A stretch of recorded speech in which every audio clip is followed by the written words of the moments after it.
मजदूर के जूते।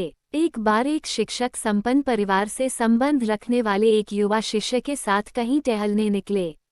उन्होंने देखा कि रास्ते में पुराने हो चुके एक जोड़ी जूते उतरे पड़े हैं, जो संभवतः पास के खेत में काम कर रहे गरीब मजदूर के थे, जो अब अपना काम खत्म कर घर वापस जाने की तैयारी कर रहा था।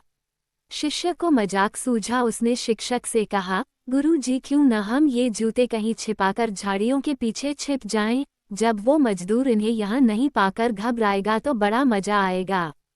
शिक्षक गंभीरता से बोले, किसी गरीब के साथ इस तरह का भद्दा मजाक करना ठीक नहीं है। क्यों ना हम इन जूतों में कुछ सिक्के डाल दें और छिपकर देखें कि इसका मजदूर पर क्या प्रभाव पड़ता है। शिष्य ने ऐसा ही किया और दोनों पास की झाड़ियों में छुप गए। मजदूर जल्द ही अपना काम खत्म कर जूतों की जगह पर आ गया।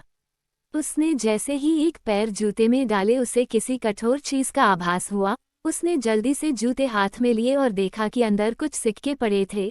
उसे बड़ा आश्चर्य हुआ और वो सिक्के हाथ में लेकर बड़े गौर से उन्हें पलट पलट कर देखने लगा।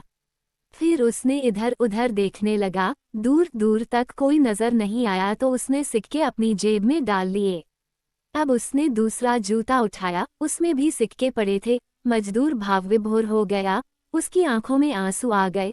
उसने हाथ जोड़ ऊपर देखते हुए कहा, हे भगवान, समय पर प्राप्त सहायता के लिए उस अनजान सहायक का लाख लाख धन्यवाद। उसकी सहायता और दयालुता के कारण आज मेरी बीमार पत्नी को दवा और भूखे बच्चों को रोटी मिल सकेगी। मजदूर की बातें सुन शिष्य की आंखें भर आईं।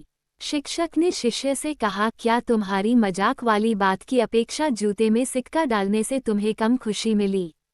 शिष्य बोला, आपने आज मुझे जो पाठ पाया है उसे मैं जीवन भर नहीं भूलूंगा।